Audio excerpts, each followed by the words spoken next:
he really is that greedy Jew claw. You know what I mean? So it's like what they say about greedy Jews. That's actually Jake. So he's a greedy Jew. Yes. Okay. Yeah. But greedy Jews aren't actually greedy Jews. Jake Paul's the real greedy Jew. He's a greedy goy. He's the greediest Jewish goy. Okay. You know what I mean? We talk about real things here. So that's Jake Paul, the greedy Jew Jake Paul. YouTube will love that. Jake Paul, the greedy Jew. But you know what I'm saying is true is that he doesn't have to live with that label, and he should big time get a pin forever that says greedy Jew. Jake. Oh, sorry. not a Jew flair, Dan. People are calling him worse things though. Like people are calling him an idiot or a fool. Would you? It's different. It's the greedy thing. It's like that racially motivated, like when the greedy Jew. Like you have to live with that. People engage in a great deal of wishful thinking about YouTube. They imagine that the problems with YouTube are the product of artificial intelligence, of an algorithm that's guiding a robot. And when you cross-examine them on this, when you just do a little bit of Socratic method and say, okay, how do you know what you think you know? It's very soon revealed that all they've done is heard rumors in the media or rumors on Twitter, or they've invented some of these rumors themselves. They see phenomena on YouTube they can't understand, and they attribute it to a robot, a mechanism, an algorithm. And the reality is what we see and interact with here on YouTube is very much the product of human decisions made by human hands. Censorship on YouTube is done by human beings, period. Those human beings may be paid a very low salary. They may be expected to work very quickly, like only look at your video for 5 seconds before they make the decision. So it may seem like a robot make that decision.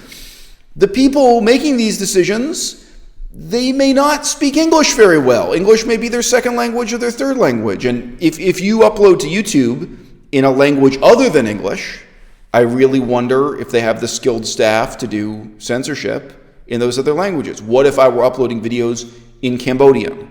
Do they really have enough, employees who can analyze what is and what isn't offensive in the Cambodian language, right? So there are snap judgments being made by human beings. Just lately, in a space of about 2 weeks, I had human-to-human interactions with more than 6 people at Google. In the past, I really did not have that experience when I was challenging them on censorship. I don't know if that's because Google's own policies have changed or if it's because my own channel's status has been promoted.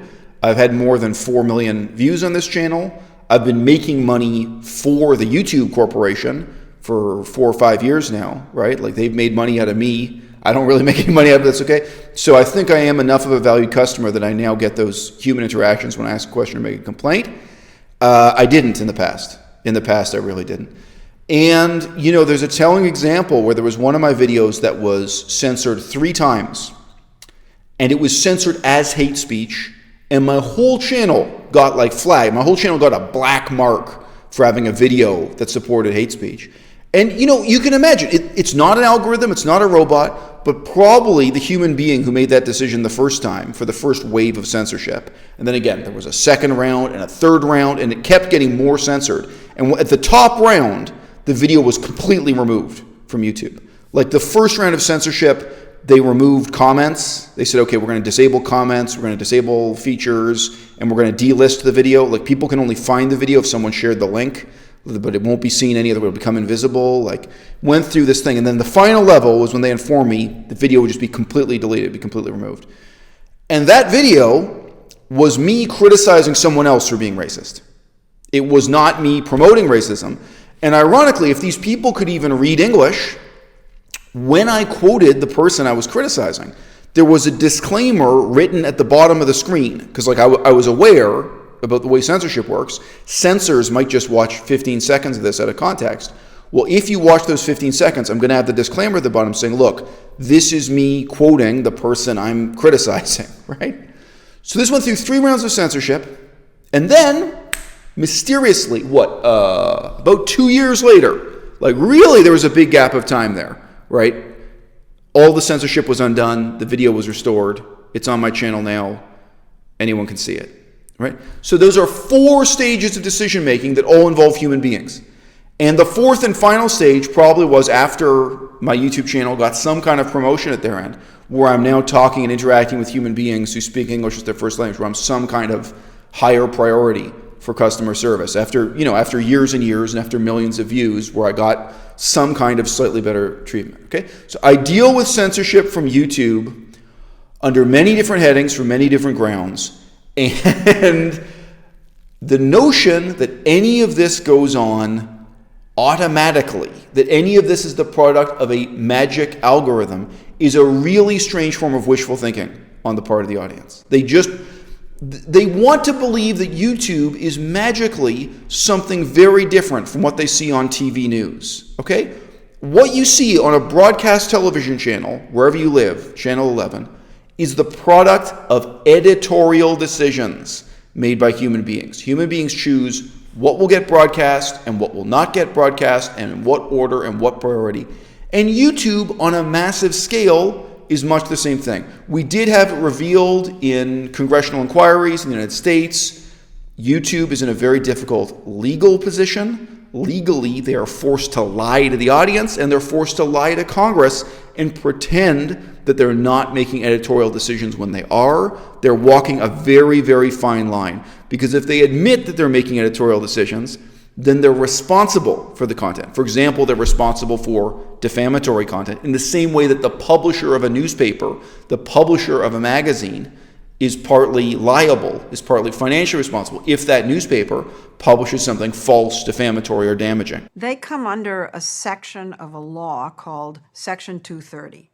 That means they can't be sued for the material that their users put up. YouTube was able to disclaim this by saying, oh, no, they just create the platform. They just create the software and the hardware, because there's a lot of hardware involved in providing streaming video services globally on a massive scale.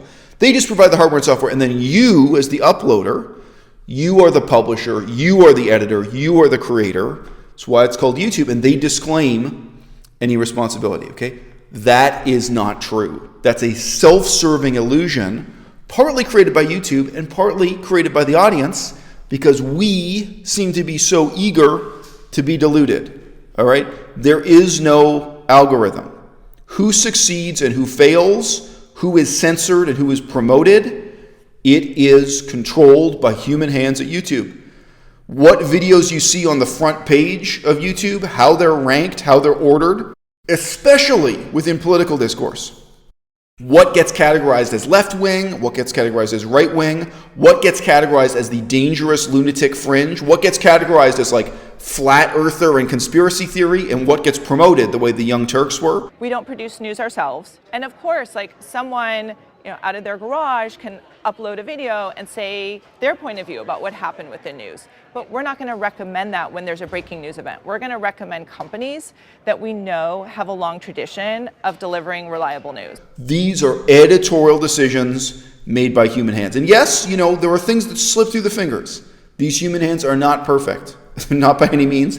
And the amount of attention they will pay to a channel like H3H3 is more than they pay to my channel. And the amount of attention they pay to my channel today is more than they paid to my channel in the past. And that's why the same video was censored 3 times with increasing severity.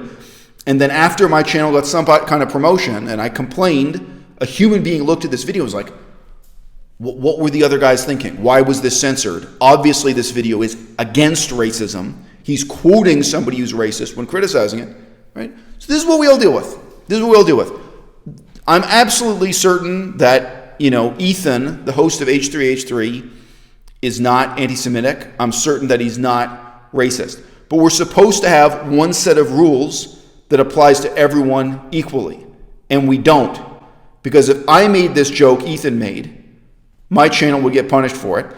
And just in quoting him here, my channel may be punished for it, even though his channel won't be punished for having it up repeatedly. Dun, dun, dun, dun.